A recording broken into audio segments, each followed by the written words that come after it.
Welcome to the Lore Tribunal, where every legend has a price and every life has a verdict.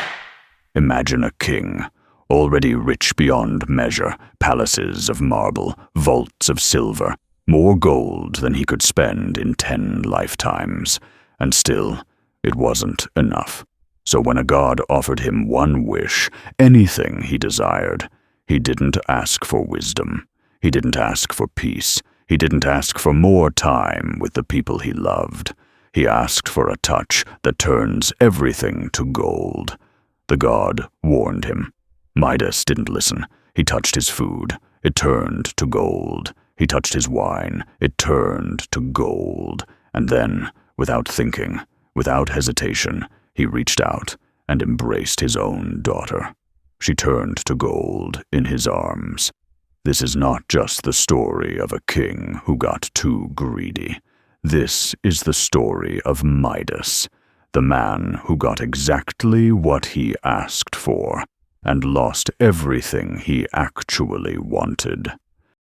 The court is now in session. Midas was king of Phrygia, a land already drowning in wealth. His granaries were full. His treasury overflowed. By every measure a kingdom is judged, Midas had already won. But here is the first thing the court must understand about desire. It doesn't stop when it's satisfied. It stops when it's interrupted. Left alone, wealth doesn't fill a man. It just teaches him to want a larger number. One day, Midas found an old satyr named Silenus, drunk and lost, wandering through his rose gardens. Instead of punishing him, Midas showed him kindness, fed him, sheltered him, returned him safely to the god Dionysus. Dionysus was moved. He offered Midas anything he wanted, any single wish, granted in full. This was the moment that decided everything. A king with infinite riches, standing before a god, holding the one wish that could have asked for anything. Health for his people, wisdom for his rule, more years with his daughter. Anything. Midas thought of gold. Here is the second thing the court must understand. The tragedy was never that he was greedy. The tragedy is that no one ever taught him how to want correctly.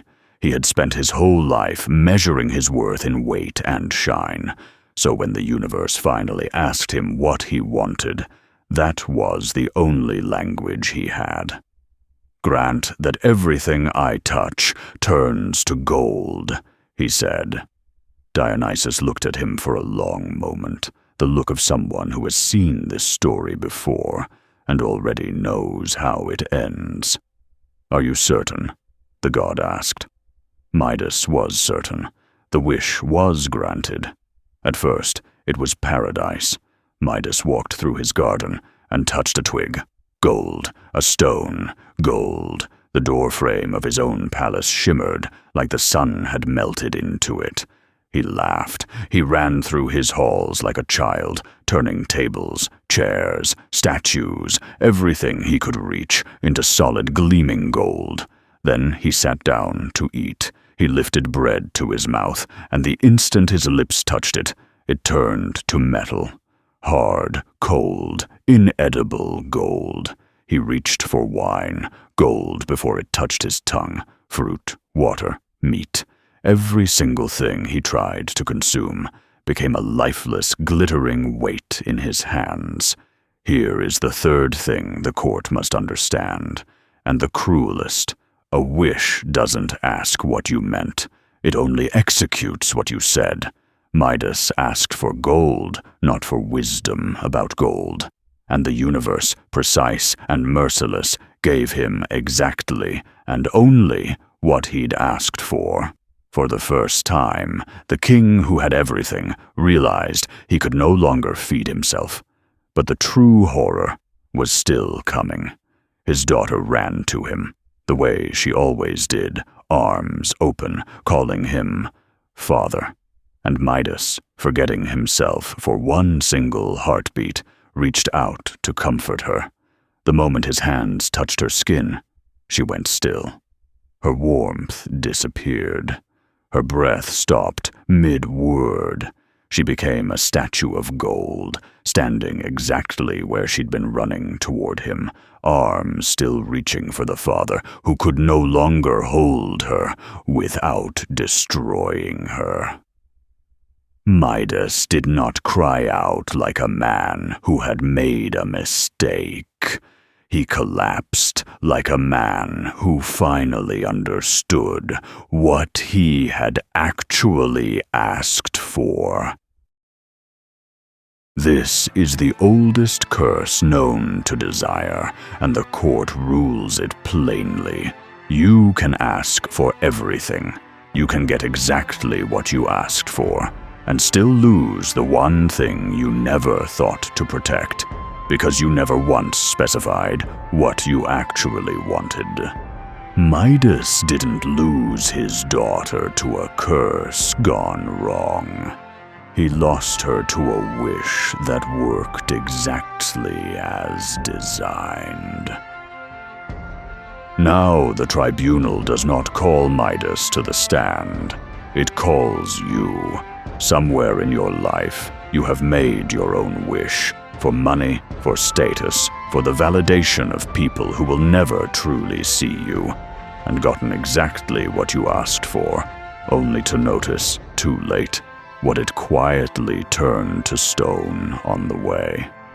Maybe it wasn't a daughter. Maybe it was time with your parents while they could still remember your name. Maybe it was a friendship you let go cold while you chased a promotion. Maybe it was your own body, run into the ground for a version of success that now that you have it, doesn't taste like anything at all. Midas got everything he asked for. That was never the tragedy. The tragedy is that no one ever teaches us to ask for the right thing. You might get your gold, too, but look at your hands before you reach for the people you love. Final question for the record. If the god stood in front of you right now and granted you any single wish you asked for, what would you ask for, and who would it quietly destroy? You are the defendant. The Lore Tribunal will return with Case 14. The court is adjourned.